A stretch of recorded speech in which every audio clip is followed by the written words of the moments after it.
totoo yan? Ha? Ha? Sumusobra ka na? Ha? Isa ka pa! Ano ito nakikailang? Ha? Ano ito nakikailang? Ha? Ha? Bakit? Ha? Kaya mo ako? Ha? Ha? Lalaban ka? Ha? Sumagot ka! Ha? Tama! Ikaw harapin ko! Ha? Ikaw harapin ko! Ikaw harapin mo! Ha?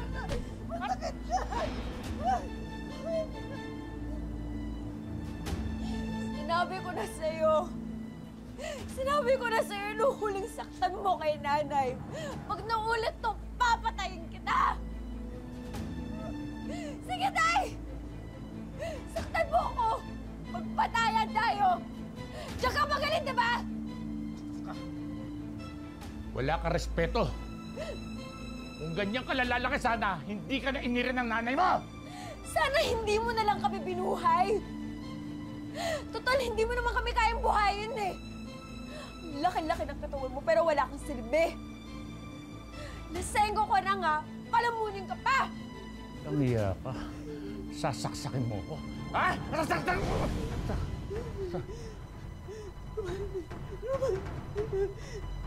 Roman! Bakit nangyayari sa'yo, Roman? Roman! Darating! Kumaha ka ng tubig! Dali! Binan! Tubig! Roman! Ang akala ng marami, puro saya at pagpapasarap ang pagkatrabaho sa ibang bansa.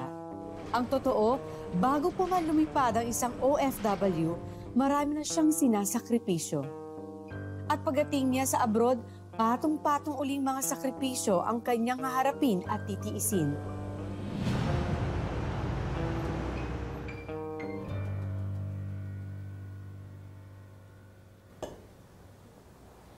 Jacob, you barely touched your food. Do you want something else? I can ask Mina, our new helper, to prepare something. Look. Mina, can you cook something, please? Sir, what do you want me to cook? Look, I'm done. I'm done with this dinner. I'm done with you. Why, you didn't like the food? Sorry, Mina, can you cook something else, please? Can you wait for the new food? Mina, no, you don't have to do anything. Look, the food's okay. It's us. We are done. It's you, Zana. You need to sign the divorce paper tomorrow.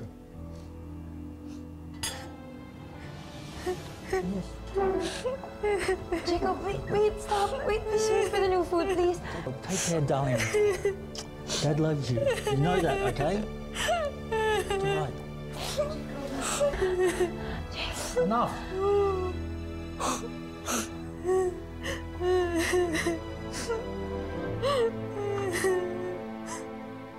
Ma'am Zaina, are you okay? It's all your fault. He left because of you. Emma, go to your room. From now on, we'll just eat leftovers. Siyempre na naman, gusto ko mukhang kagalang-galang yung nanay ko sa graduation ng kapatid ko. Ba't di mo nalang paggamit yung pinagawa ni Mrs. Torres? Eh di, kinatay na ako nun. Ano, sige na naman. Nubos lang talaga yung ipon ko sa kakaayos ng visa requirements tsaka sa recruitment agency. Pabayaran naman kita agad pati rin na London. Pasensya na talaga, Mina. Matumal talaga bagsak ng burda ngayon. Ewan ko ba, ang mahal-mahal nitong telang binuburda natin. Pero kapiranggot ang bayad sa ating mga nagbuburda. Mina! Hoy, Mina! Itong telang diniliver ng kapatid mo sa Geraldine sira! Alat niyo ba ako lukuhin, ha? Sa stories, pasensya na po. Kung ako ko, ayusin ko agad yung tela. Ay, dapat lang! Mas mahal ito kaysa sahod mo na isang buwan! Ayusin mo to!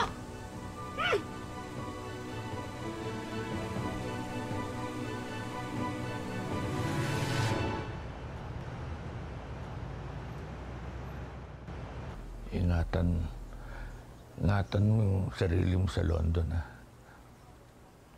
Huwag ka masyadong magpapagod. Ingatan mo yung kalusugan mo. Patawarin mo na ako. Nagpatalo ako sa bisyo, eh. Dapat ako yung nagpapagod, sa trabaho para pag-aralin yung kapatid mo. Pero ikaw yung gumagawa. Siguro, Diyos na lang gagantimpala sa'yo. Kaya siguro binawi ng Diyos yung lakas mo. Kasi hindi mo naman ginamit. Patawarin mo na ako, anak. Hindi para sa akin. Para din sa'yo. Mahirap matulog sa gabi pag galit ka. At sana hindi umabot doon sa puntong saka mo ako papatawarin. Pagpatay na ako.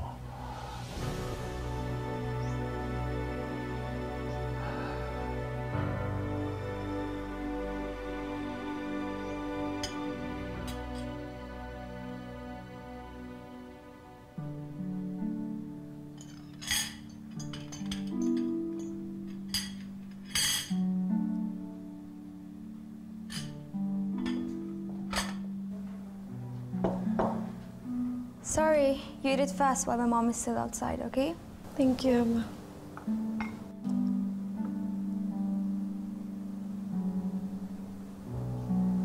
Emma, I have a favor.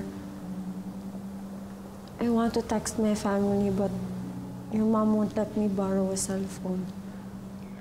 Okay, but make it fast, okay? Thank you. Emma, why are you helping this woman?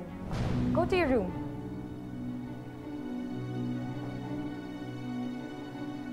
I said no cell phone. You're here to work, not to use my daughter's cell phone. Ma'am Zaina, I'm sorry. Roman! Roman! Roman! Geraldine! Dali! Yung tatay mo! Ano tinutuka ka mo dyan? Huwag ka ng tulong doon sa kapitbahay! Tulang! Roman! Tulang!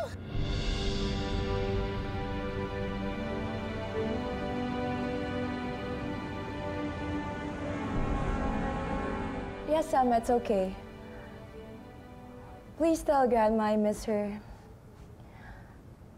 Yes, your father promised me he'll be here to celebrate my birthday with me. But I've been waiting for 2 hours already. I gotta go. He might call. I love you. Bye.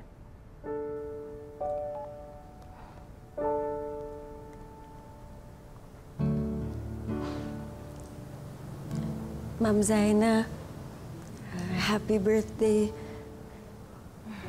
You look beautiful. Thank you.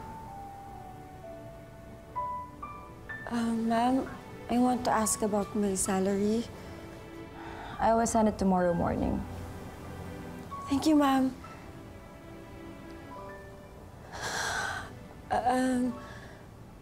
Ma'am, can I please borrow your cell phone? Please, my mom is worried about me. I just want to tell her that I'm okay. Please. Please. Just 1 minute only. Thank you.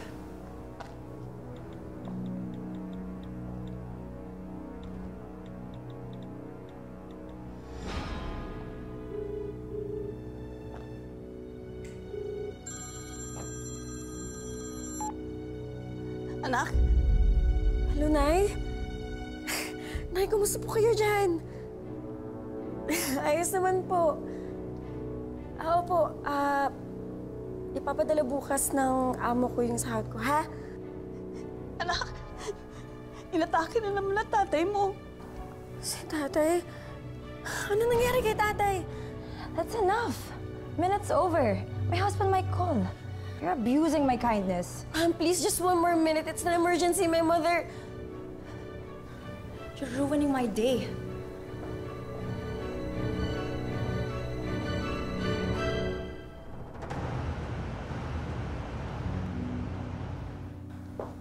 Are you okay, Mom? I'm okay, Emma. Just enjoy your vacation to your grandma's house. Anyway, I'm going to your father's place, and I'll make sure I'll win him back. And I promise you, I'll make your family whole again.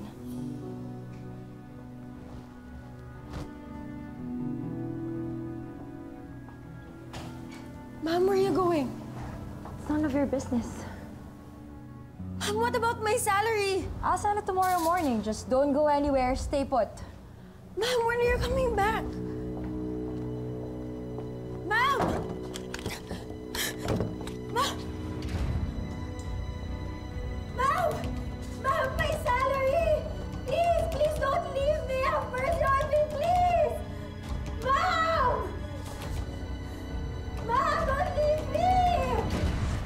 Nak, ito lang yung mapapabaon ko sa'yo. Nako, kapag nalulungkot ka dun sa London, hawakan mo lang yan. Para na rin kaming kasama.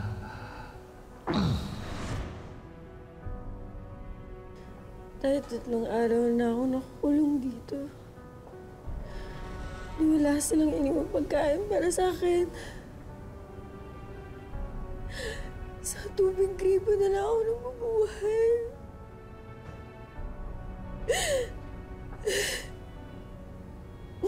Bangon na ako.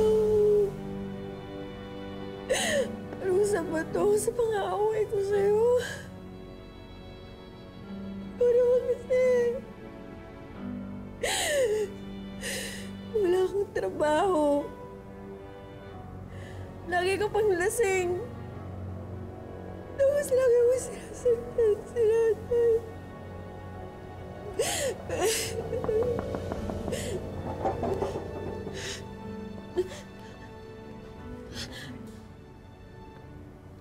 Ako si Angel.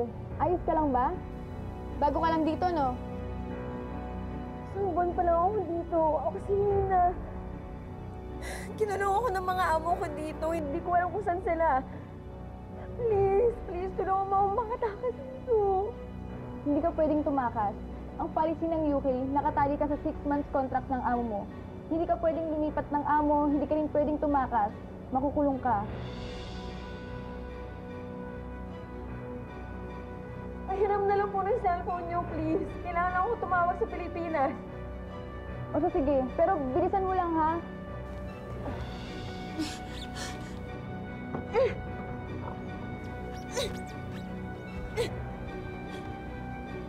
Salamat.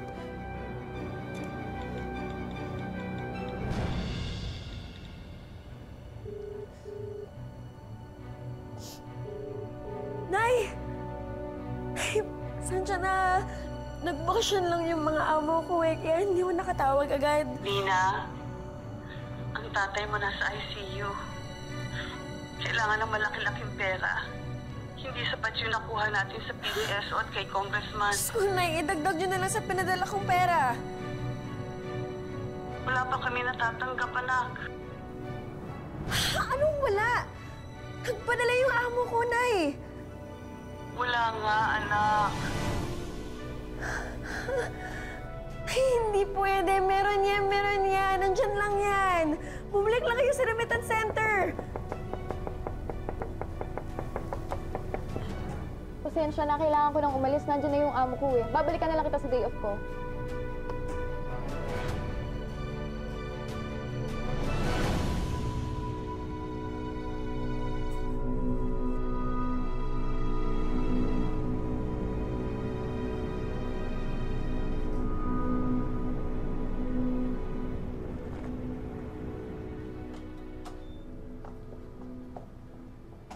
I missed you, Mina. Did you send my salary to the Philippines? I forgot. Hey, Mina? My father is sick and my family needs money. You told me you're going to send my salary to the Philippines. I'm going through a messy divorce here. My husband left me, and I just signed the divorce papers. Don't you get it? I'm not fine! My family needs money! Give me my salary! Walang hiya ka!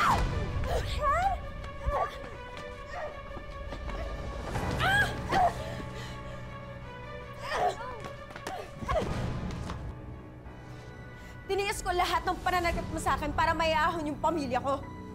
What are you saying, you slave? Hindi ako pwedeng sumuko kahit hindi ko na kaya. Kasi umaasa sila sa akin. You're gonna pay for this! No! Buong buhay ko nagtiis ako. Ayoko na, pagod na ako. Nina! No! Emma! Emma, sorry.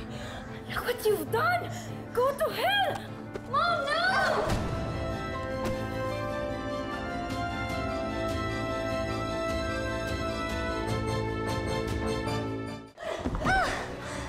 Emma! Emma, sorry. Look what you've done!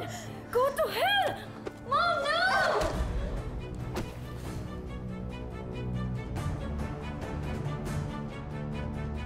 Mom, what are you doing?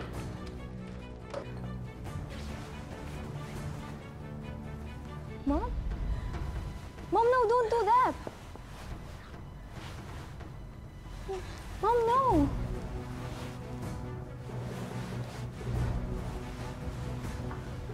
No, Mom, please don't do that!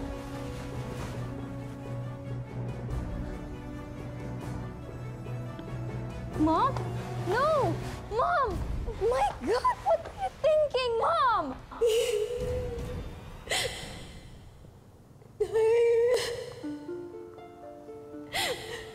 Tay, tulungan mo ako.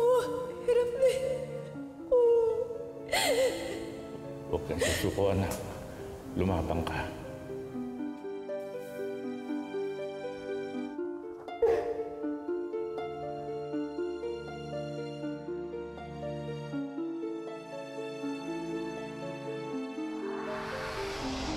Tay? Tay? Tay? Tay?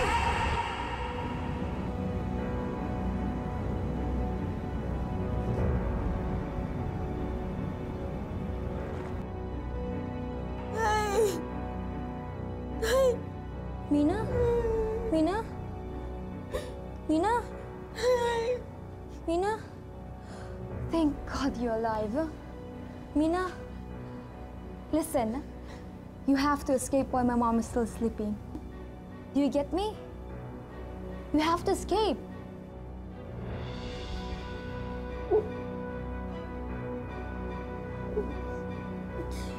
Just go.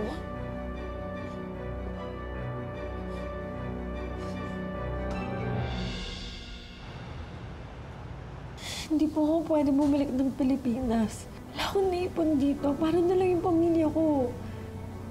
Hanap na lang po ako ng ibang amo. Nakatali ang visa mo sa kanya ng 6 months. Na ayon sa bagong polisiya ng UK, sa migrant domestic workers, hindi pwedeng basta-basta ka lumipat ng amo. Pareho tayo ng pinagdaanan, Mina. Tumakas din ako. Nag-underground ako dito sa UK. Ang mahirap lang kasi, walang kasiguruhan ang trabaho dito. Mahirap mag-TNT kasi habulin ka ng mga pulis at pwede ka pang makulong. Para maging legal ako dito, kailangan kong bumalik sa amo ko. Ayoko nang bumalik sa impyernong yun. Ang advice namin sa'yo, voluntarily surrender. I-identify ka namin biktima ng trafficking. Hindi ka makukulong, pero i-deport ka pabalik sa Pinas. Gusto mong makausap ang pamilya mo?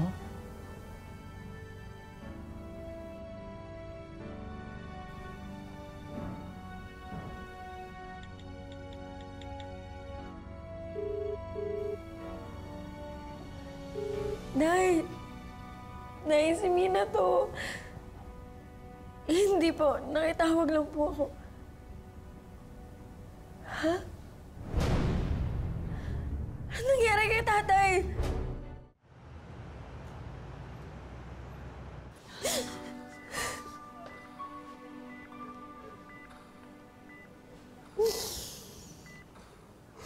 Kumatos ang tatay ko. Ginawa na lahat ng doktor, anak. Aparato na lang daw ang bubuhay sa kanya. Ayoko ayoko nakikitang nahihirapan ng tatay mo. Ayoko.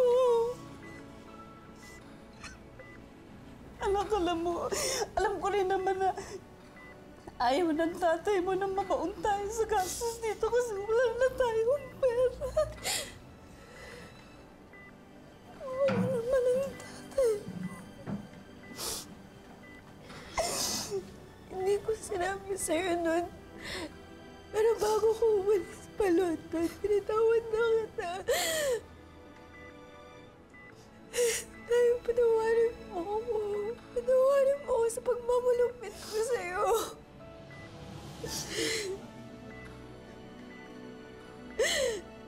Tayo, patawarin mo ako dahil hindi ko naibigay yung magandang buhay na sinabi kong ibibigay ko kay Nanay at Geraldine. Patawarin mo ako, Tay.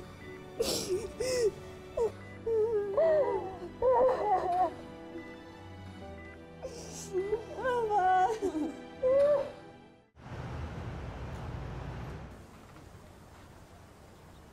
Mina, ito po si Rene Alberto. Maganda. Yung sinasabi ko pong sikat na fashion designer, naghahanap po ng bordadera. Magandang araw po. Magandang araw.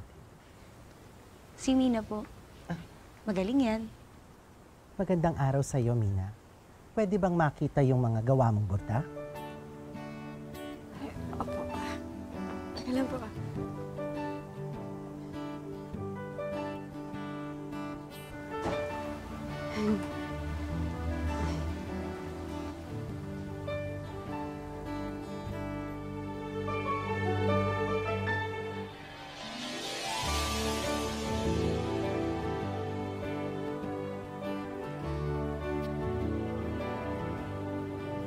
Malinis ang pagkakaborda.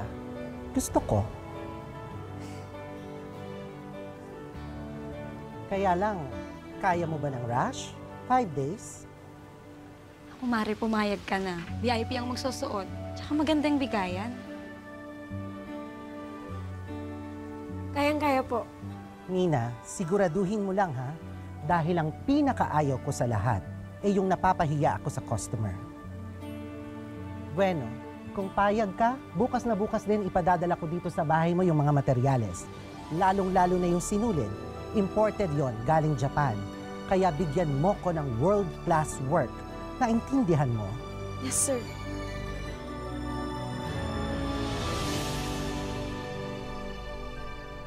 Relax lang po, sir. Magugustuhan ng kliyente natin. Naku, Mina, ninenervyos na nga ako eh.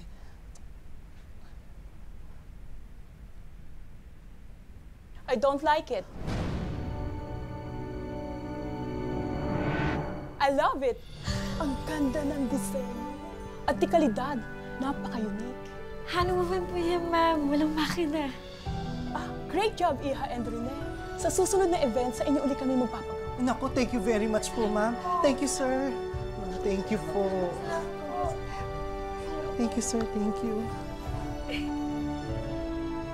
Ang paalala sa atin ng matatanda, kung saan ka nadapa, doon ka matututong bumangon. Isa itong aral ng buhay na kabisado na ng mga OFW na ilang beses mang madapa o malugmok sa pagharap sa iba't ibang pagsubok, babangon at babangon pa rin para sa katuparan ng kanilang pangarap na mas mabuting buhay para sa pamilya.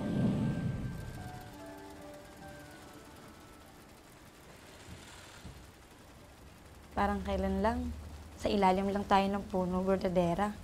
Tapos ngayon, may sarili ka ng patahian. Tapos next week, graduate ka na ng business administration. Ay, naku, Maria. Mamaya ka na magdrama. Tulungan mo muna akong surprisehin si Mama. Sige na, baka mamaya mapagod yan, tsaka umuwi. Aling Saling! Sukat niyo po yung Pilipiniana. Kahulman niyo po kasing nagpagawa nito eh. Ako? Opo, di kayo dito. Uy, naku, wag. Nakakahiya. Mahal yan. Pang VIP lang yan. Hindi ako, wag. Sige na, Nay. Susuot mo lang naman eh. Paano masasira yan? Sige na. Gusto namin makita kung maganda. Bakit ako eh? Ikaw masira yan pag VIP mabilis yan. lang, mabilis lang. Ha? Dahan-dahan na. Naku, nakakahiya.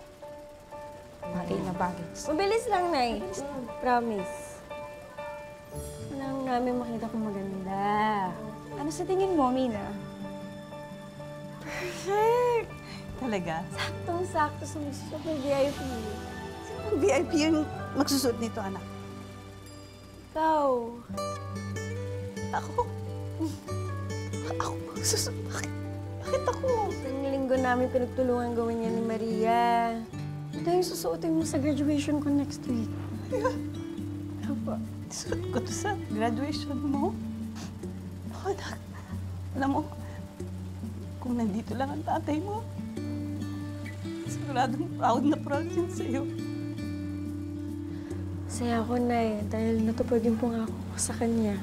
Tsaka sa inyo na bigyan kayo ng magandang buhay. Ang buhay ay hindi isang daan na mga tinakdang hirap at pasakit. Ito ay sangang daan na magbibigay sa atin ng maraming pagkakataon para marating natin ang sarili nating tadhana. Magandang hapon, ako po si Marian Rivera.